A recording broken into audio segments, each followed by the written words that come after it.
Base of ম্যাথমেটিক্সে তোমাদের সকলকে স্বাগত। আজকে যে সম্পদটি করব সেটি হলো একটি সমকোণী ত্রিভুজ অঙ্কন করতে হবে, যার সমকোণ সংলগ্ন বাহুদ্বয় 4 সেমি ও 8 সেমি। এরপর ত্রিভুজটির পরিবৃত্ত অঙ্কন করতে হবে। এটি আছে ক্লাস 10 এর বসে দেখি 11.1 এর 3 নম্বর, আর তোমাদের পৃষ্ঠা হচ্ছে 176। এখন লক্ষ্য করো, এখানে বলা হয়েছে সমকোণী ত্রিভুজ আঁকতে বলা হয়েছে। এই সমকোণী ত্রিভুজ আঁকতে বলা হয়েছে, তাহলে সমকোণী ত্রিভুজ কাকে বলে সেটা একবার দেখে নিই। আমি এখানে একটি সমকোণী ত্রিভুজ এঁকে রেখেছি। এখন সমকোণী ত্রিভুজ কাকে বলে? যে ত্রিভুজের একটি কোণের মান 90 ডিগ্রি হবে তাকে আমরা সমকোণী ত্রিভুজ বলি। অর্থাৎ এই কোণের মান 90 ডিগ্রি, অর্থাৎ একটা কোণের মান যদি 90 ডিগ্রি হয় সেটাই হলো সমকোণী ত্রিভুজ। আর সমকোণী ত্রিভুজের 3টি বাহুর 3 রকম নাম থাকে। এই নিচের বাহুটি অর্থাৎ এই বিসি বাহুর নাম আমরা বলি ভূমি, এবি হচ্ছে লম্ব, আর এসি হলো অতিভুজ। এখন আমাদের এখানে যে ত্রিভুজটা আঁকতে বলেছে সেটি তো সমকোণী ত্রিভুজ আঁকতে বলেছে, আরও বলেছে সমকোণ সংলগ্ন বাহুদ্বয় হবে 4 সেমি এবং 8 সেমি। তাহলে সমকোণ সংলগ্ন বাহুদ্বয় বলতে কি বুঝবো? সমকোণ তো এটা যদি সমকোণ হয় তাহলে সমকোণ সংলগ্ন বাহুদ্বয় আমরা বুঝবো বিসি এবং এবি কে। অর্থাৎ বিসি 8 সেমি কিংবা এবি 8 সেমি কিংবা এবি 4 বিসি আর যা ইচ্ছা হতে পারে। তো মনে করো আমরা যে ছবিটা আঁকবো, এই বিসিটা আঁকবো 8 সেমি আর এবি আঁকবো 4 সেমি। তাহলে চলো এবার ত্রিভুজটা এঁকে নিই। আমি আগে থেকে স্কেলের সাহায্যে 4 সেমি রেখাংশ এবং 8 সেমি রেখাংশ এঁকে রেখেছি। আর যেখানে আমরা ছবি আঁকবো সেখানে যে কোনো একটি রেখাংশ এঁকেছি, তার নাম দিয়েছি বিএক্স। এই রেখাংশটি অবশ্যই 8 সেমির থেকে বেশি নেবে, তার কারণ আমরা ভূমির মাপটা নিব 8 সেমি।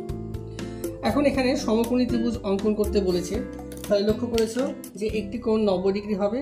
তাহলে আমরা 90 ডিগ্রি কোণ আঁকছি বি বিন্দুতে। তাহলে একটা যে কোনো মাপ নিয়ে বি বিন্দুকে কেন্দ্র করে একটি বৃত্তচাপ আঁকলাম।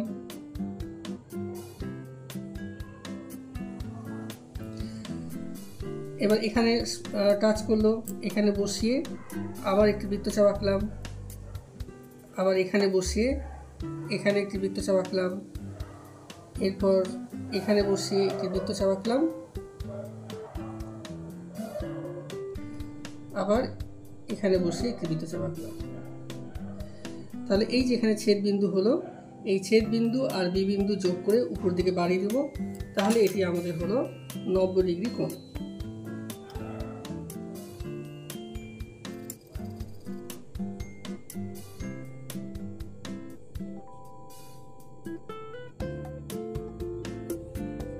এটি 90 ডিগ্রি কোণ। এবার বলেছে সমকোণ সংলগ্ন বাহুদ্বয়ের মাপ হতে হবে 8 সেমি এবং 4 সেমি। তাহলে এটা সমকোণ। এখন সমকোণ সংলগ্ন এই বাহুটার মাপ আমি মনে করছি 8 সেমি নিব। তাহলে এবার 8 সেমির মাপটা নিচ্ছি, 8 সেমির মাপ নিলাম। তাহলে বিকে কেন্দ্র করে পিএক্স রেখাংশকে কেটে নিলাম, এটার নাম দিলাম মনে করো সি। এবার 4 সেমির মাপ নেব।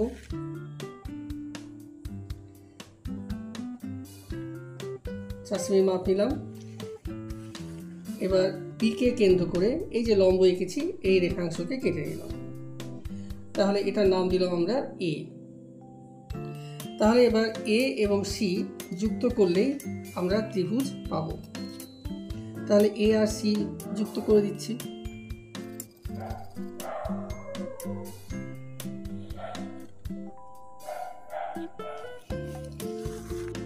তাহলে আমাদের এ বি সি এই যে ত্রিভুজটি হলো, এটি একটি সমকোণী ত্রিভুজ হলো, যার এই কোণটা 90 ডিগ্রি এবং এই বাহুটা 8 সেমি আর এই বি বাহুটা 4 সেমি।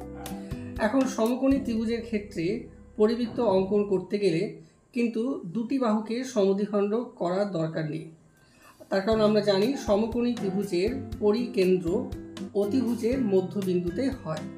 তাই শুধুমাত্র অতিভুজকে সমদ্বিখণ্ডিত করলেই হবে। তাই আমরা অতিভুজ এসি কে সমদ্বিখণ্ডিত করছি। তাহলে আবার সিতে বসাও, এই যে মাপটা নিলাম, এটি অবশ্যই এসির অর্ধেকের বেশি মাপ হয়েছে। এখন এই মাপটা নিয়ে এদিকে একটা বৃত্তচাপ আঁকলাম এবং এই পাশে একটি বৃত্তচাপ আঁকলাম। এই মাপটা নিয়ে একে কেন্দ্র করে বৃত্তচাপগুলোকে ছেদ করলাম। এখন এখানে যে একটি বৃত্তচাপ পেলাম আর এখানে একটি ছেদ বিন্দু পেলাম বৃত্তচাপের, এই দুটো বিন্দু যোগ করে দেব। তাহলে আমরা এসি রেখাংশর সমদ্বিখণ্ডক পাব। তাহলে যোগ করে দিলাম। এখন এই সমদ্বিখণ্ডকটা, এসি রেখার সমদ্বিখণ্ডকটা এসিকে এখানে ছেদ করেছে, তাহলে এটাই হবে আমাদের পরিবৃত্তের কেন্দ্র। তাই এটার নাম দিলাম আমরা ও। এবার কম্পাসের সাহায্যে ওকে কেন্দ্র করে ও এর সমান মাপ নিয়ে, ও এর সমান মাপ নিলাম, সবগুলি দেখে নেবে, ওসি এবং ওবি দিয়ে বৃত্তটা এঁকে দেবে। অর্থাৎ ও এ, ওবি এবং ওসি সমান হতে হবে।